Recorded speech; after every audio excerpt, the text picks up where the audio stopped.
তাইজুল ইসলামের ওই ছক্কাটা হয়তো আপনি দেখেছেন। কমেন্ট্রি বক্স থেকে ডেভিড ওয়ার্নার বলছিলেন what a Travis Head shot.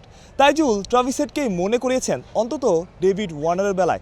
দুইজন ক্রিকেটার তাইজুল ইসলাম, মেহেদী হাসান মিরাজ, এই দুইজনকে নিয়ে সমালোচনা করা সহজ, এই দুইজনের ভুল ধরা সহজ।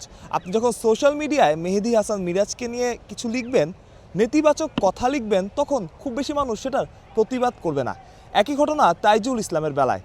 তবে এই দুই ক্রিকেটার এমন সময় পারফর্ম করবে, এমন সময় আপনাকে আপনার দলকে কিছু দেবে যেটা আপনি কল্পনাও করতে পারবেন না। তাইজুল ইসলাম উইকেটে যখন এলেন তখন হাসান মাহমুদ কেবল বিদায় নিয়েছেন দিনের শুরু। তবে তাইজুলের যেটা করার, টিম তাকে যে প্ল্যান দিয়েছিল তিনি সেটাই করেছেন। দ্রুত 17 রান তুললেন, ছক্কা মারলেন, 4 মারলেন। তার ওই ফ্লিক শটটা দুর্দান্ত, যেটা ডেভিড ওয়ার্নারকে পর্যন্ত মনে করিয়েছে ট্রাভিস হেডের কথা, যে ট্রাভিস হেড কিনা মাঠেই আছেন, মাঠে দাঁড়িয়েই তাইজুলের ছক্কাটা দেখেছেন এবং পুরো অস্ট্রেলিয়াকে তাইজুলের ওই ব্যাটিং হতাশ করেছে, তারা বুঝতেই পারেনি। তাইজুল ইসলাম আসার আগ পর্যন্ত বাংলাদেশ ডিফেন্সিভ ক্রিকেট খেলেছে এবং উইকেটে টিকে থাকার চেষ্টা করেছে, এটা খুবই স্বাভাবিক ব্যাপার। তবে তাইজুল এসে পুরো মোমেন্টামটাই চেঞ্জ করে দিয়েছেন।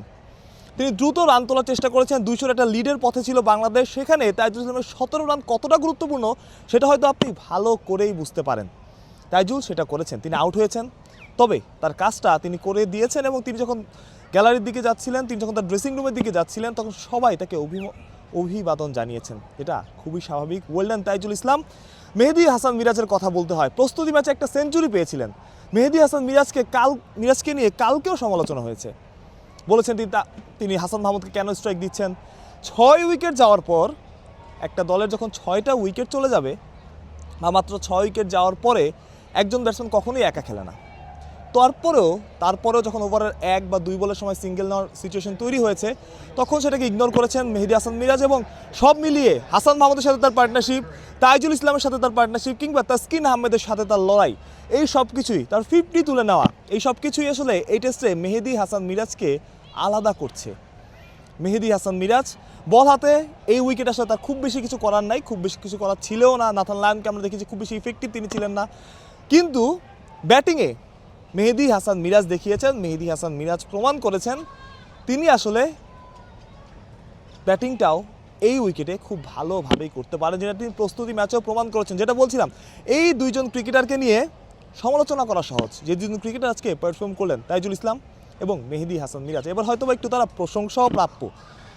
আরেকটা ব্যাপার, আজকে শুরু থেকেই কিন্তু আগ্রাসী ছিল অস্ট্রেলিয়া, যে আগ্রাসন আমরা গতকাল দেখেছি মেহেদী হাসান মিরাজের সাথে স্টার্কের সেই ঘটনা, কিংবা তার আগের দিন মুমিনুল হকের সাথে, আজকেও তারা খুব আগ্রাসী ছিল এবং তারা খুবই অ্যাটাকিং ছিল, প্রতি বলে স্লেজিং করার চেষ্টা করেছে।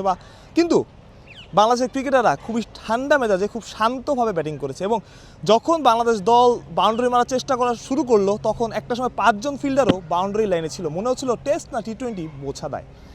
ডারউইন থেকে মাহরুজ প্রত্যয়, বিডি ক্রিক টাইম, অস্ট্রেলিয়া। শেষের আগে বলে রাখি, বাংলাদেশের লিড 200 ছাড়িয়েছে, যেটা স্বপ্ন ছিল।